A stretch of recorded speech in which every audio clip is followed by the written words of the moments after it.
श्राद्ध समय में पृथ्वी लोक में पितरों के लिए भोजन और जल अर्पित करने से उनकी स्वर्ग लोक में तृप्ति होती है। एक समय की बात है जब ऐसा ही कर्मकांड 600 वर्ष पूर्व के पंडित काशी शहर की गंगा दरिया में कर रहे थे। वहां तट पर खड़े कबीर साहिब जी भी उस दृश्य को देख रहे थे। जैसा कि कबीर साहिब जी ने अपने दोहों और लोकोक्तियों के माध्यम से अंधविश्वास और पाखंडवाद पर गहरी चोट दी है, इसी प्रकार से उस समय भी कबीर साहिब जी ने पंडितों के इस भ्रम को तोड़ने के लिए आगे क्या प्रतिक्रिया की और कैसी थी उनकी वो अद्भुत लीला, जानने के लिए देखिए उस समय के पुरातन दृश्य को फिर साक्षात करती हुई ये 2D एनिमेशन वीडियो। एक समय कबीर साहब सुबह के समय गंगा घाट पर चले गए। वहां ब्राह्मण लोग सूर्य के सामने मुख करके गंगा जल हाथ में लेकर मंत्रों का उच्चारण करते हुए जल सूर्य को अर्पित कर रहे थे। कबीर साहब जी उन ब्राह्मणों को ये सब करते देख रहे थे। थोड़ी देर बाद कबीर साहब घुटनों पानी तक गंगा नदी में जाकर अपने दोनों हाथों से किनारे पर जोर जोर से पानी फेंकने लगे। ब्राह्मणों ने देखा कि ये कबीर ऐसा क्या कर रहा है। उन्होंने कबीर साहब जी से पूछा,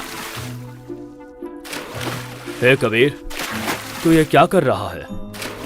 हे ब्राह्मण, मैंने आपसे नहीं पूछा कि आप क्या कर रहे थे, तो फिर आप मुझसे क्यों पूछ रहे हो कि मैं क्या कर रहा हूं?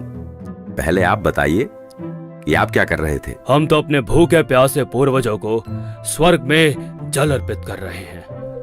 अच्छा, अब मैं आपको बताता हूं कि मैं क्या कर रहा था।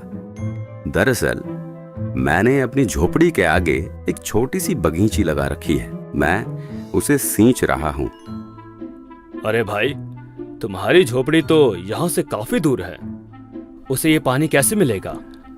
हे ब्राह्मण, एक बात बताओ, जब लाखों मील दूर स्वर्ग में ये जल अर्पित हो सकता है, आपके पूर्वजों को ये जल प्राप्त हो सकता है, तो 2 मील दूर जाने में इस जल को भला क्या परेशानी होगी? तो दर्शकों, इस प्रकार कबीर साहिब जी का ये सटीक तर्क सुनकर काशी के पंडित जी समझ गए कि हमारी ये क्रियाएं व्यर्थ हैं।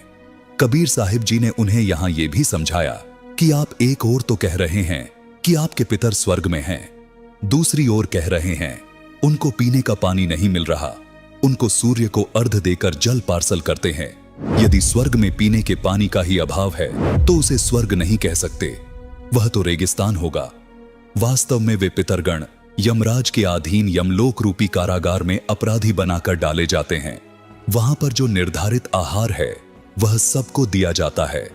जब पृथ्वी पर बनी कारागार में कोई भी कैदी भोजन के बिना नहीं रहता, सबको खाना पानी मिलता है, तो यमलोक वाली कारागार जो निरंजन काल ने बनाई है उसमें भी भोजन और पानी का अभाव नहीं है। दर्शकों, यह 2D एनिमेशन वीडियो संत रामपाल जी महाराज के सत्संग प्रवचनों का अंश मात्र है। संपूर्ण आध्यात्मिक ज्ञान प्राप्त करने के लिए अवश्य सुनिए संत रामपाल जी महाराज के मंगल प्रवचन।